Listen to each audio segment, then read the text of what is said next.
Moi, je fais partie de l'ensemble Kern. Et déjà à l'époque, en 2005, donc, j'ai rencontré Raphaël à la Villa Médicis. J'ai eu ce plaisir d'aller là-bas pour travailler avec l'ensemble. Et j'ai rencontré Raphaël grâce à Jérôme Combier lorsqu'on a joué Les Vies silencieuses, donc le cycle des pièces de Jérôme Combier. Et j'ai découvert le travail de Raphaël, une partie du travail de Raphaël, une partie de... parce que cet homme est plusieurs, en fait, il en parlera plus tard. Mais en tout cas, demain soir, ce dont il sera question, c'est son travail sur le sable. Et moi, j'ai été très touché par ça, parce qu'il y a une matière organique, et moi, j'aborde la musique de façon très organique, de façon très émotionnelle, très pulsionnelle. Et il m'a semblé que Raphaël était aussi... c'est ce qui pilote un peu ses façons de faire. Voilà. Je l'ai rencontré à cette occasion-là. On s'est vraiment rencontrés sur la Nuit Blanche à Rome, où on a proposé une forme à la Villa Médicis, et on a collaboré sur une installation en sable où Jérôme a fait un parcours sonore. Moi, j'avais présenté des installations, et on s'est vraiment rencontrés à ce moment-là. Tu avais travaillé sur Les Vies silencieuses aussi. Alors ensuite, voilà, Jérôme m'a dit, j'étais ravi de participer à ce projet avec toi, et il m'a proposé de collaborer quand il a écrit ses pièces, et que l'ensemble Kern a joué Vie silencieuse, et il m'a proposé de trouver une forme plastique pour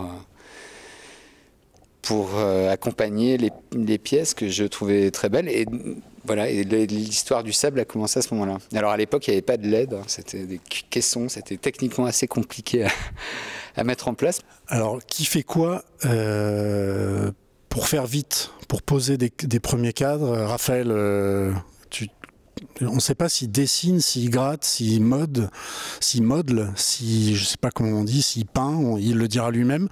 Moi, je joue des sons sur un tambour qui ressemble un peu à sa table là, lumineuse, qui est un tambour écran. C'est les mêmes. Il y a des choses très similaires dans le langage dans le langage digital, je dirais.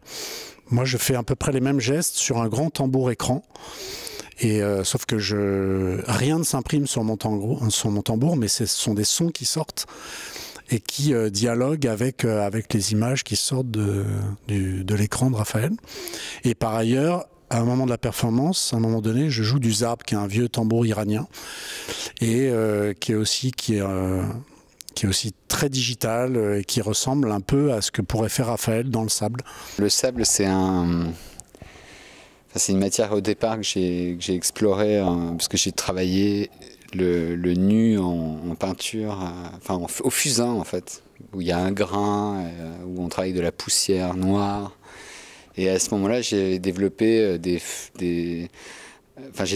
j'avais découvert, je savais pas que ça existait d'ailleurs, je savais pas qu'on faisait ça. Mais en mettant du sable ou de la terre sur une surface rétroéclairée, hein, sur une boîte lumineuse tout simplement, je retrouvais le grain et ce travail de la lumière, du grain photographique, du grain de la peau, etc. Donc j'ai développé cette forme de façon éphémère en faisant des installations, ce qui permettait de détruire... c'est complètement éphémère, on ne peut pas les fixer, on peut les prendre en photo encore. Et en fait ça se prête énormément à la performance, parce que ce qu'on voit va disparaître, c'est voué à la disparition, à l'effacement. Puis il y a le moment où ça se fait aussi, alors ça concerne plus ma recherche plastique, on va dire, de l'époque, parce que j'étais axé sur le nu, mais après ça a pris d'autres formes.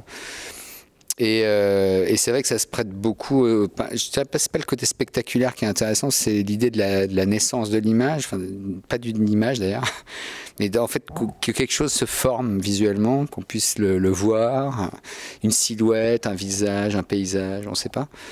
Et il y a l'idée aussi de cette matière qui est brute, qui est première, qu'on trouve partout. Tout le monde a dessiné dans le sable, tout le monde dessine dans le sable. Donc en fait, voilà, alors c'est écriture, peinture, on ne sait pas, dessin sable, peut-être, je sais pas. En fait, l'étiquette m'intéresse pas. Ce qui m'intéresse, c'est ce qui se passe dans la matière, ce que j'essaie de former ou de trouver.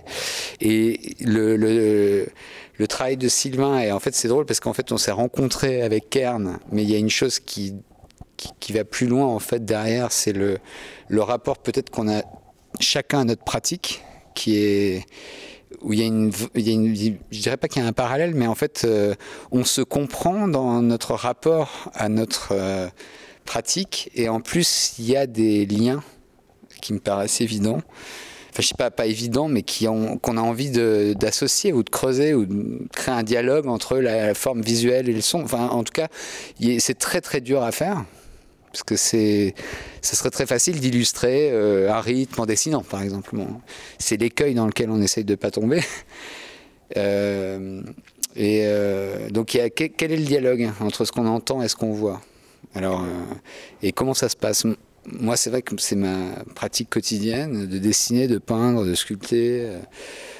Et donc, je peux être dans le silence ou en musique, mais ce qui se passe n'a pas à faire avec les ondes et la matière sonore.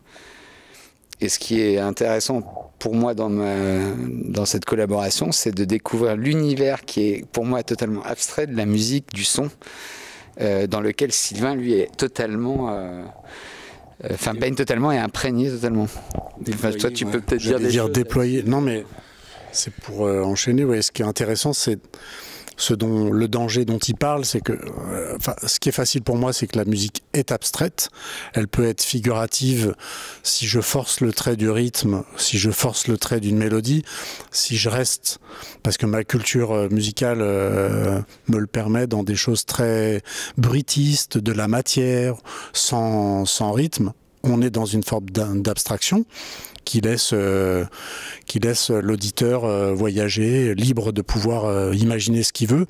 Mais après, je peux figurer, comment dirais-je, accompagner l'image. Par exemple, si un visage ressort qui me paraît plus ou moins sombre ou joyeux, je peux accompagner cette émotion-là. Mais ça, c'est ma lecture. C'est ma lecture que je vais faire du travail de Raphaël. Après, quand on est dans la salle, on y adhère ou pas, mais en tout cas, c'est ça qui se passe. Alors, par moments, c'est très abstrait. Il n'y a pas de forme figurative. C'est que des traces. C'est d'ailleurs comme ça qu'on a appelé la première ébauche qu'on a faite.